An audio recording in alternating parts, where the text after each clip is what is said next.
Hello' দোস্ত, আমি যেতিয়া সৰু হৈ আছিলোঁ, আমাৰ যেতিয়া কোনোবাই কিবা কয়, আমি যেতিয়া বিপদৰ সন্মুখীন হওঁ, আমাক যেতিয়া কোনোবাই আক্ৰমণ কৰিবলৈ আহে, আৰু সৰু বুলিয়ে নহয়, এতিয়াও বৰ্তমানো যদি আমি কিবা বিপদত পৰোঁ বা আমাক যদি কোনোবাই মাৰিবলৈ আহে, তেতিয়া আমি প্ৰথম মা বা দেউতাৰ কাষলৈকে দৌৰি পিনে গৈছিলোঁ না। আৰু মা দেউতাক কথাটো কওঁ যে মা বা দেউতা, আমাৰ লগত বা মোৰ লগত এনেকুৱা হৈছে, মোক আমুকে মাৰিবলৈ আহিছিলে বা মই এনেকুৱা অসুবিধাত পৰিছোঁ। তেতিয়া মা দেউতাহঁতে কি কয় যে আমাক সান্ত্বনা দিয়ে, বা যদি আমাক যদি বেছিকৈ বা অকল আমি মানুহ বুলিয়ে কোৱা নাই, যিকোনো জীৱ জন্তুবিলাকৰ কথাও কৈছোঁ। এতিয়া জীৱ জন্তুবিলাক যেতিয়া সৰু হৈ থাকে না, যেতিয়া সৰু সৰু পোৱালি হৈ থাকে, যেতিয়া তাহাঁতক বেলেগ এটা জন্তুৱে যেতিয়া আক্ৰমণ কৰিবলৈ আহে, তেতিয়া তাহাঁতি মাকৰ ওচৰলৈকে যায় ন। তো তেতিয়া মাকজনীয়ে যদি সেইখিনি সময়ত যদি সেই পোৱালিটোক বা আমাৰ মা দেউতাহঁতে যে আমাৰ কথা নুশুনি সেইখিনি সময়ত যদি আকৌ আমাকে যদি গালি পাৰে বা আমাকে যদি দুখ দিয়ে, বা যিজনে বোলে আমাক বোলে মাৰিব আহিছিল বা তাকে যদি তাৰ ওচৰলৈকে যে আমাক যদি ঠেলি পঠাই দিয়ে, আমাক যদি ৰক্ষা নকৰি, তো আমাক কেনেকুৱা লাগিব কওকচোন।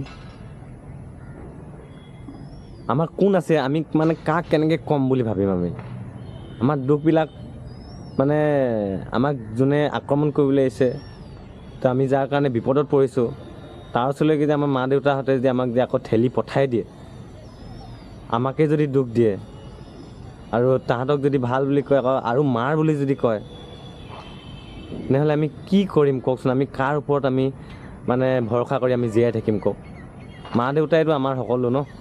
আমাৰ এতিয়া অসমৰ মানুহখিনিৰ অৱস্থা এতিয়া তেনেকুৱাই হৈ আছে, এতিয়া বুলি নহয়, মানে হৈ আহি আছে আজি কিমান বছৰৰ পৰা, কিমান দিনৰ পৰা।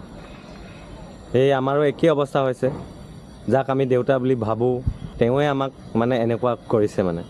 ঠিক তেনেদৰে এতিয়া এই সময়খিনিতো এনেকুৱাই হৈছে, মানে যিমান ভুল হ'লেও, যিমান দোষী হ'লেও মানে দোষীসকলক মানে বচাই ৰাখিবই বিচাৰে। যিসকল নিৰ্দোষী আছে, যিসকলে সেই দোষীসকলৰ বিৰুদ্ধে মাত মাতে, তেওঁলোকক গৈ জেলত ভৰাই থৈ দিয়ে। আমাৰ কথা একো শুনিবই নিবিচাৰে। ভুলটোৰ বিৰুদ্ধে যেতিয়া আমি মাত মাতিবলৈ যাওঁ, আমাৰ দেউতাই তেনেকুৱা আমাক মানে সেই তেনেকুৱাই কৰি আছে। আৰু মই দেউতা বুলি কাক মানে বুজাব বিচাৰিছোঁ, মানে হয়তো আপোনালোকে গম পাইছেই। তো আমাৰ এইয়ে দুখ আৰু কি ক'ম। সকলো ক্ষেত্ৰতে আমাৰ এই নিৰ্দোষীবিলাককে গৈ পিনে জেলত ভৰাই থয়গৈ। ভুলটোৰ বিৰুদ্ধে মাত মাতিবই নোৱাৰোঁ আমি। চ'